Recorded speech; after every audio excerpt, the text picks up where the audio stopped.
নমস্কার, আমি মৌমিতা। আমার কবিতা পাঠ চ্যানেলে আমার সকল শ্রোতা বন্ধু এবং দর্শক বন্ধুকে আন্তরিক শুভকামনা জানিয়ে আজকের গল্প পাঠ শুরু করছি। আজ আমি আপনাদেরকে পাঠ করে শোনাব মানিক বন্দ্যোপাধ্যায়ের লেখা একখানি ছোট গল্প। গল্পের নাম পাষণ্ড। আমার অনুরোধ রইল গল্প পাঠ শোনার জন্য। রোজকারই মতো আমার পুরনো কথাগুলি একবার সংক্ষেপে বলে নিচ্ছি। যদি আমার গল্প পাঠ আপনাদের ভালো লাগে, অনুগ্রহ করে লাইক শেয়ার করবেন। যারা এখনো আমার কবিতা পাঠ চ্যানেলটি সাবস্ক্রাইব করেননি, তাদের অনুরোধ সাবস্ক্রাইব করে সাথে থাকার। আর আপনারা আপনাদের মূল্যবান মতামত কমেন্ট বক্সে জানিয়ে আমাকে অনুপ্রাণিত এবং সমৃদ্ধ করবেন, এও আমার অনুরোধ। ধন্যবাদ। শুরু করছি আজকের গল্প পাষণ্ড।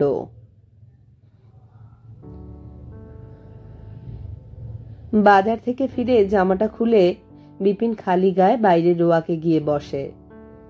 বর্ষার গুমোটে গরমে হেঁটে বাজার করে আনতে জামাটা ঘামে ভিজে গায়ের সঙ্গে সেটে গিয়েছিল। বাইরে বসে গায়ের ঘামটা শুকিয়ে নেবে। হাত পাকাটা ছিল মেয়ের হাতে। ভিতরে বসলে মেয়ে হাওয়া করতে এগিয়ে আসবে। মেয়ের অযাচিত সেবায় বিপিন আজকাল বড়ই অস্বস্তি বোধ করে। হতভাগী মেয়ে, আগের জন্মে বোধহয় অনেক পাপ করেছিল। এই জন্মে তাই এক পাষণ্ডের হাতে পড়ে একেবারে নষ্ট হয়ে গেল জীবনটা। মাস শেষ হয়ে এসেছে। বাজার থেকে নামমাত্র মাছটুকু আনাও আজ কদিন বন্ধ রয়েছে। মাছ এত ভালোবাসে রাধা, মাছ ছাড়া মুখে তার ভাত রোচে না। কোথায় রোজ গেরে স্বামীর ঘরে দুবেলা মাছ ভাত খাবে? সর্বস্ব খুইয়ে গরিব বাপের ঘাড়ে এসে শাক পাতার ডাঁটা চিবিয়ে দিন কাটাচ্ছে।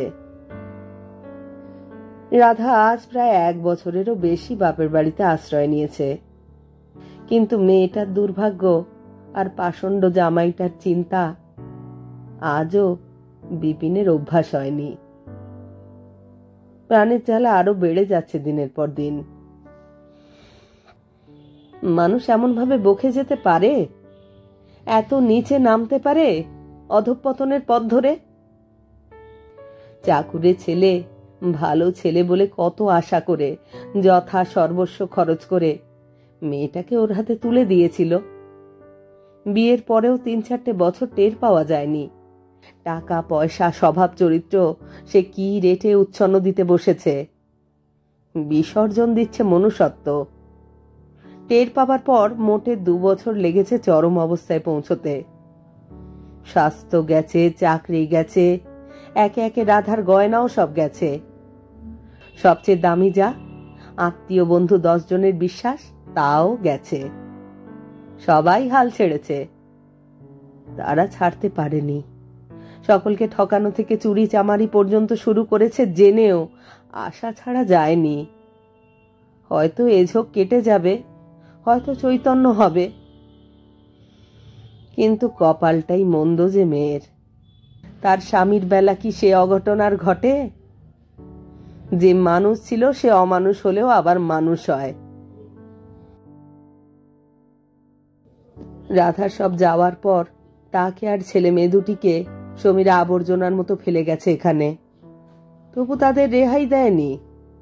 সে ধূর্ত, সে টের পেয়েছে তাদের এই নিরুপায় আশা। হয়তো সে শুধরে যাবে, হয়তো সে হাড়ে হাড়ে টের পাচ্ছে এ পথে কত সুখ। বাড়িতে গেলে আত্মীয় বন্ধু কুকুরের মতো দূর দূর করে তাড়িয়ে দেয়। বদ উপায় কোনো রকমে 2 পয়সা এলে বদ খেয়ালে 2 দিনে তা উড়ে যাবে। আবার সম্বল করতে হবে এই রাস্তা। এবারে হয়তো সে নিজেকে সংশোধন করবে। যতদিন এই আশাটুকু বজায় রাখা গেছে, মাঝে মাঝেই এসে নানা ছুতোয় 10 টাকা 15 টাকা করে বাগিয়ে নিয়ে গেছে সমীর। তার এই অমানসিক নির্লজ্জতাই অবশেষে একেবারে শেষ করে দিয়েছে তাদের শেষ অংশটুকু। পরের বার সমীর এলেই বাইরের দরজা থেকেই তাকে বিদায় করে দিতে হয়েছে। রাধা নিজেই বলেছে, না বাবা না, আর প্রশ্রয় দিও না। এখন থেকে মনে করো আমি বিধবা হয়েছি। আবার আজ সমীরকে সামনে এসে দাঁড়াতে দেখে ঘামে ভেজা শরীরটা বিপিনের ঠান্ডা অবসন্ন হয়ে আসে। আরো কদর্য কুৎসিত হয়ে গেছে সমীরের চেহারাটা। কটুরে বসা চোখে একটা ঝিমানো ভাব, মুখে ঘরমাক্ত ক্লেদের মতো শ্রান্তি মাখানো। বিপিন প্রায় কাতর অনুনয় সুরে বলে, আবার কি চাও বাবা? মাসের শেষ তো, আমার হাতে কিন্তু একটি পয়সাও নেই। আগে কোনোবারও করেনি। আজ সমীর তার পায়ে হাত দিয়ে প্রণাম করে, বলে, আগে টাকা চাই না, আপনার মেয়ের সঙ্গে একটিবার দেখা করব, কটা দরকারি কথা আছে। বিপিন ভাবে, কে জানে এ আবার কি নতুন চাল, আবার কি চালাকি খাটাতে এসেছে জামাই। মুখে বলে, একটু দাঁড়াও, জিজ্ঞেস করে আসি। জিজ্ঞাসা তাকে অবশ্য করতে হয় না। রাধা সমীরকে জানলা দিয়েই দেখতে পেয়েছিল, দরজায় আড়ালে দাঁড়িয়ে তার সব কথাও শুনেছে।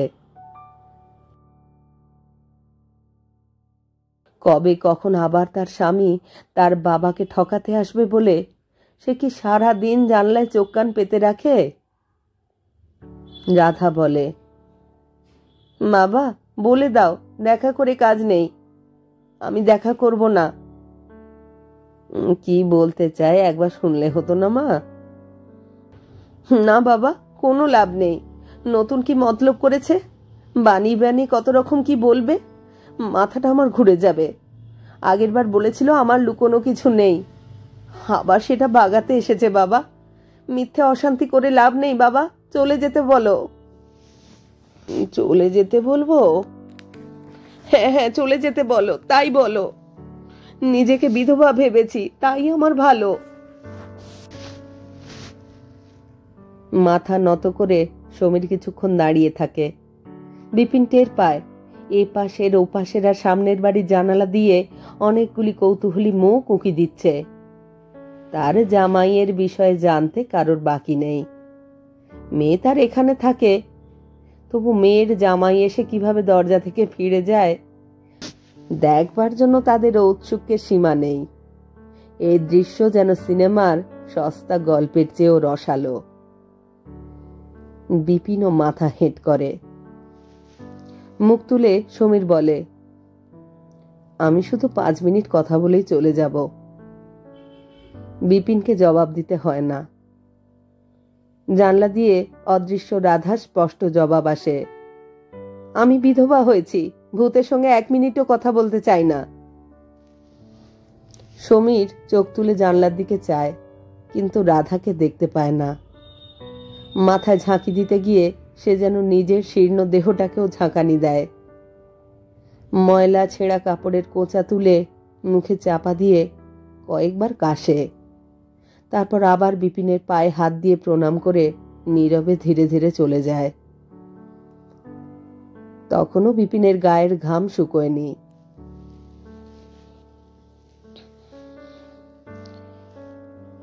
দিন 10 পরে বিকালের ডাকে একখানা পোস্ট কার্ড আসে সমীরের।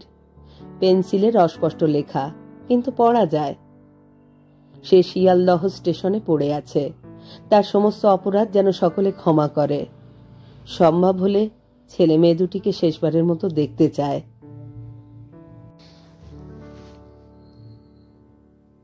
এই পরিণতি ঘটে সমীরদের।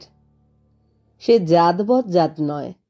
বেপরোয়া উদাসীনের সঙ্গে যারা পাপের পথে হাঁটতে শুরু করে, মোটর হাঁকায়, তাদের ধাতুতে সে গড়া নয়।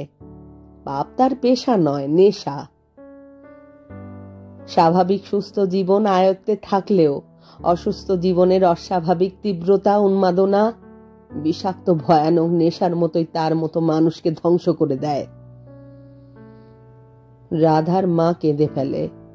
রাধার হাত পা থরথর করে কাঁপছিল, কিন্তু মুখে সে বলে, আহ থামো না, এটা আর একটা মিথ্যে চালও তো হতে পারে। ও মানুষটার কোনো কথায় বিশ্বাস আছে? মার কান্না থেমে যায়। সেটা অসম্ভবও নয়। ছল চাতুরি, মিথ্যা আর প্রতারণার মতলব ভাঁজতে সে যে কত বড় ওস্তাদ তার পরিচয় সমীর ভালোভাবেই দিয়েছে বটে। তবু মেয়ের দিকে চেয়ে মা অবাক হয়ে থাকে। এই তার সেই মেয়ে রাধা? কারো একটু আঙুল কেটেছে দেখলে যার কান্না আসতো, এই চিঠি পেয়েও আজ সে শক্ত হয়ে দাঁড়িয়ে আছে পাথরের মতো। বিপিন অফিস থেকে ফিরে আসে ঘণ্টাখানেকের মধ্যেই। চিঠি দেখে তার শুকনো মুখে বিহ্বলতা নেমে আসে। একবার তো যেতে হয় তাহলে বল। তুমি অস্থির হও না বাবা, কতবার তোমাকে ঠকিয়েছে মনে নেই? তাই বলে তো মরতে দেওয়া যায় না।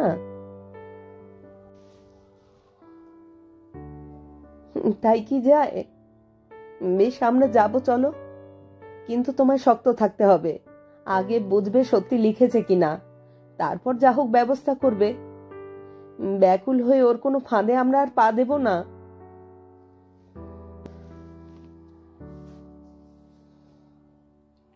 বিপিন অবাক হয়ে মেয়ের মুখের দিকে চেয়ে থাকে।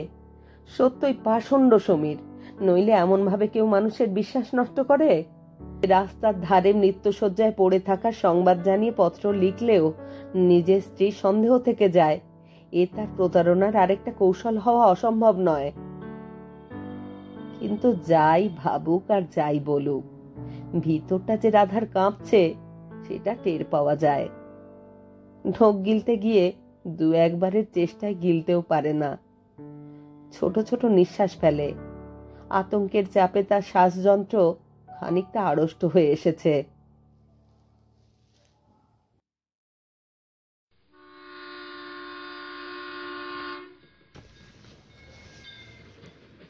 অসহায়, নিরুপায়, উদ্বাস্তু মানুষে ভরা শিয়ালদহ স্টেশন।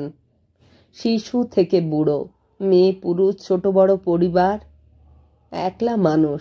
এদের মধ্যে খুঁজে নিতে হবে সমীরকে। চারিদিকে তাকায় রাধা আর ভাবে, সমীরকে নয়, নিজের চোখে এখানে এসে শেষ শয্যা পাততে হয়েছে। এরা কার কাছে কি করেছিল? কি পাপে এদের এই পরিণাম, এই শাস্তি? এক প্রান্তে সমীরকে পাওয়া যায়। একটা কাপড়ের পুঁটুলি মাথায় দিয়ে সে শতরঞ্জিতে শুয়েছিল। তাকে দেখেই তার অবস্থা সম্পর্কে সমস্ত সন্দেহের মীমাংসা হয়ে যায়। বিপিন, বিপিন নাম ধরে ডাকতেই সে অতি কষ্টে চোখ মেলে তাকায়। খানিকক্ষণ শূন্য দৃষ্টিতে বিহবলের মতো চেয়ে থাকে। গায়ে হাত দিয়ে অবশ্য দেখা যায় জ্বর নেই। আমাদের চিনতে পারছো না? একটু মাথা নেড়ে সমীর সায় দেয়। অগত্যা বাড়িতেই তাকে আনতে হয়। জামা কাপড় ছাড়িয়ে বিছানায় শুইয়ে দিতে হয়। তারই ছেলে মেয়েদের দুধটুকু গরম করে খাইয়ে দিতে হয়। ডেকে আনতেও হয় ডাক্তার। ডাক্তার পরীক্ষা করে জানায় আর কিছু হয়নি, একটু দুর্বল। একটু? রাধা ঠোঁট কামড়ায়।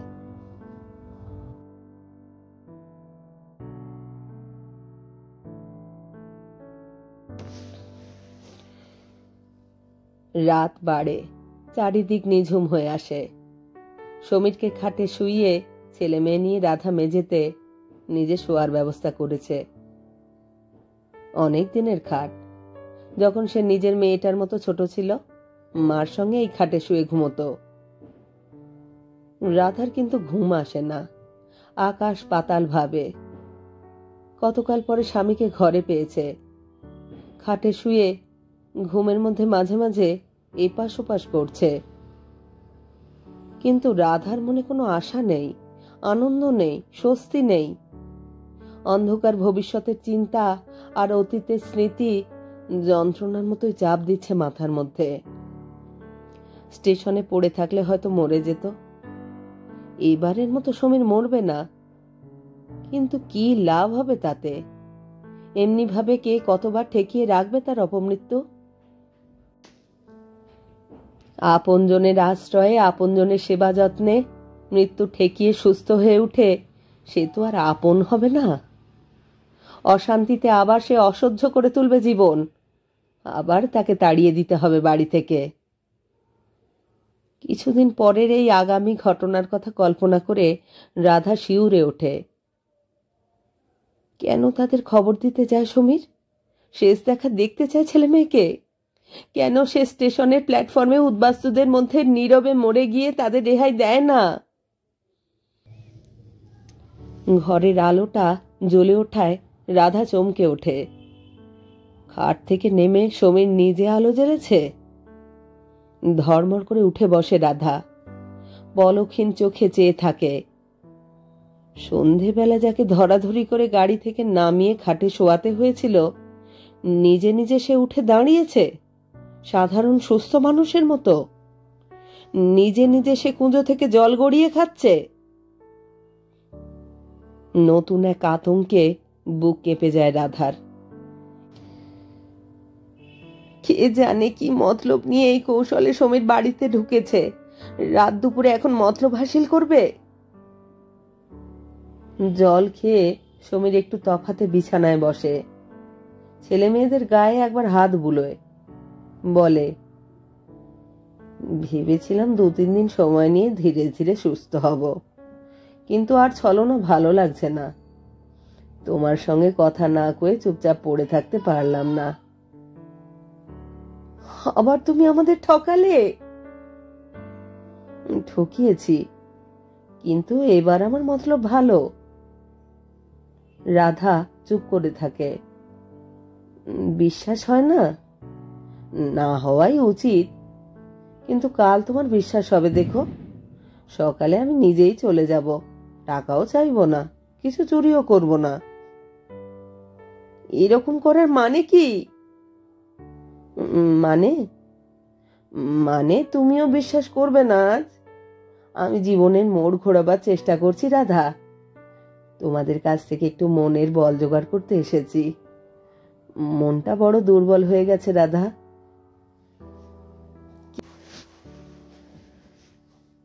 কে জানে এ আবার কোন নাটকের ভূমিকা? রাধা চুপ করে থাকে।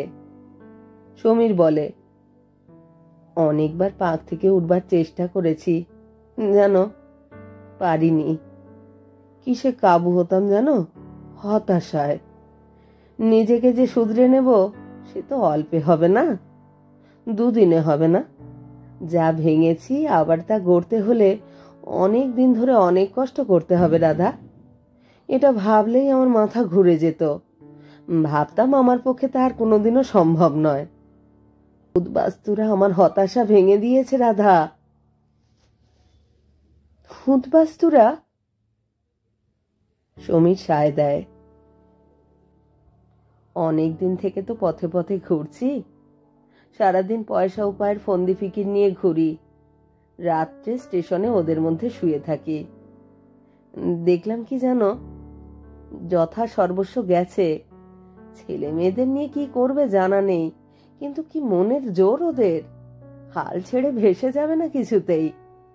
একদিন আবার সব ঠিক হবে। যতদিন কষ্ট করতে হয় করবে। কেউ সাহায্য করে না, ভালো না করলেও নিজেরাই চেষ্টা করবে উঠতে। রাধা, ওদের সঙ্গে মিশতে মিশতে আমারও মনের মোড় ঘুরে গেছে। রাধা, ওরা পারলে আমি কেন পারবো না? ওরা হাল ছাড়েনি, আমি কেন ছাড়বো? মিথ্যাকে সত্যের মতো বলার অভিনয়ে সমীর অনেকবার অসাধারণ প্রতিভার পরিচয় দিয়েছে। বারবার ঠকেও আবার বিশ্বাস করতে হয়েছে সে কথা। কিন্তু আজ যেন তার কথায় একটা সহজ সরলতার নতুন সুর শোনা যায়। বহুকাল পরে আবার স্বামীর সঙ্গে মাঝরাত্রে এক ঘরে বসে কথা বলতে বলতে নতুন আশার ক্ষীণ গুঞ্জনের সুর ওঠে রাধার মনে। কিন্তু কিন্তু কিন্তু এসব কথা চিঠিতে লিখলেই তো পারতে খোলাখুলি। এরকম ছলনা করা উচিত হয়নি।